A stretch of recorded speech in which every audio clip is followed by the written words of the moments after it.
2008, while you're still riding, inducted into the Hall of Fame. And I love this quote from Roy Higgins. I've always said Damien is not only the best rider in Australia, but he's also world class.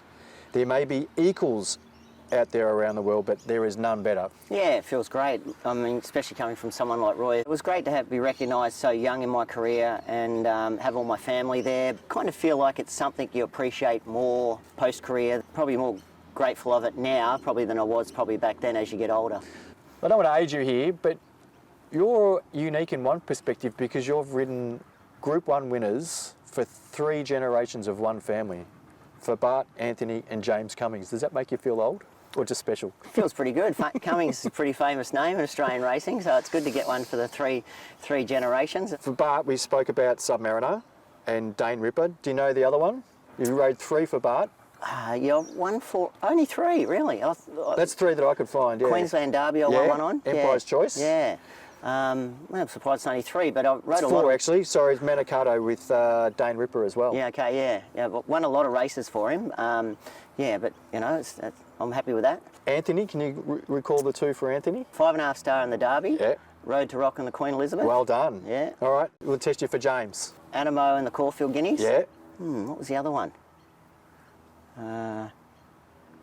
Oh, the Oaks, of course. Yes. Yeah. And there's one more. I want to talk about this one. Okay. Because you got quite emotional after the win. Did I? What one's that one? Empire Rose, Colette. Oh, Colette. Why did you get emotional after you won the Empire Rose on Colette for James Cummings? I'm not really certain. I remember it was, don't want to blow my own trumpet here, but it was a great ride. It was a great ride. We got up on the inside, so maybe that was why it was, I don't know. If anyone can blow their own trumpet on a ride, it's you. Take us through the ride with Colette. She was not a big mare, probably a little on the smaller side if anything, and she had a great finish, but you sort of just had to let her be comfortable early. Just remember being back in the field and had a choice whether I was going to come out or in, and I just backed my judgment to stay in and ride through and get the luck, and she got it, and we ducked and weaved and just got there on the line. Mystic Journey, and Colette drives through. Colette from Mystic Journey. Colette just in front. Colette, what a ride. Damien, congratulations. 3rd win in the race in the past 10 years, and perhaps the most satisfying given the ride you had to produce. Yeah. It's a bit emotional there, but no, it was great. It was nice to get back on her. She's been such a great filly, deserved to win such a great race like that. But yeah, when you ride them like that and you get a result, it's fantastic. Cup week, biggest week of the year. Racing World eyes on. It was a race that I recall Joe Mirror was like the gun jockey. Like he'd come out of nowhere. You knocked him off one day. Do you remember the horse? Yeah, Happy Trails. That was a big thrill, that win, you know, because everyone's raving on about Joe at the time, you know, the best jockey in the world, and riding this horse for small trainer, Paul Bashara, ripping bloke, and we just came down the outside and outpunched him in a tight finish. Here's Joe starting to wind up. He's your man, and Happy Trails for Ollie. These great riders come to the lead together. Happy Trails on the outside, and he's your man. Happy Trails, and he's your man. Happy Trails the outside, he's your man. Oh, nothing in that. Happy Trails, and he's your man, and a great photo ahead of Farage. Just behind them, Spillway ran on into... There's nothing like competition to bring the best out in you, so yeah, that was a good thrill. And with a career this long, what have you missed out on? I really don't have any regrets. If there's one thing I wish I had done, it's probably had a little bit more success overseas. But then you look on the flip side, then I probably wouldn't have had the longevity of success that I've had at home as well. And as a proud Perth boy, the Winterbottom Stakes, would that be the race that you'd want to win? I think the Railway is the one that's eluded me. My brother won one of those, still haven't won one, so this year, hopefully I'll get a chance. I won a Winterbottom Stakes on Voodoo Lad. Anytime you go back home to WA to win a big race is a huge thrill. Now joining it is Voodoo Lad. It's Voodoo Lad. Oliver draws the whip. Voodoo Lad grabbed them. Voodoo Lad gets home to win it. Number 2 with a last to first paralysing burst.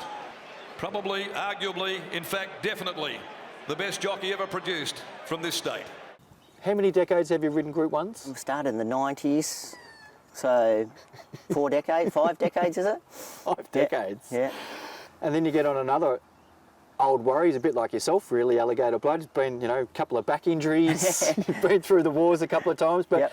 keeps fronting up for the Group 1s. Yeah, came off the bench again to win on the old Alligator for Gay. It was nice to get the call up for that. Unfortunate for Timmy Clark, of course, had a fall to get the ride, but just good to show that you can still get the job done when you need to.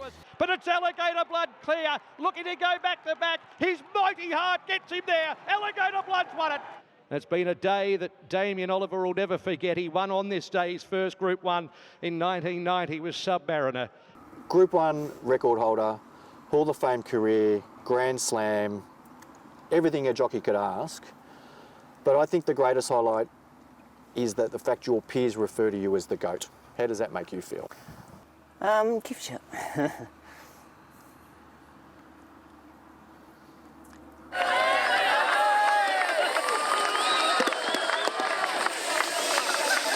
I think it's just the biggest honour you can have when your peers respect you like that, and yeah, it's something I'm really proud of.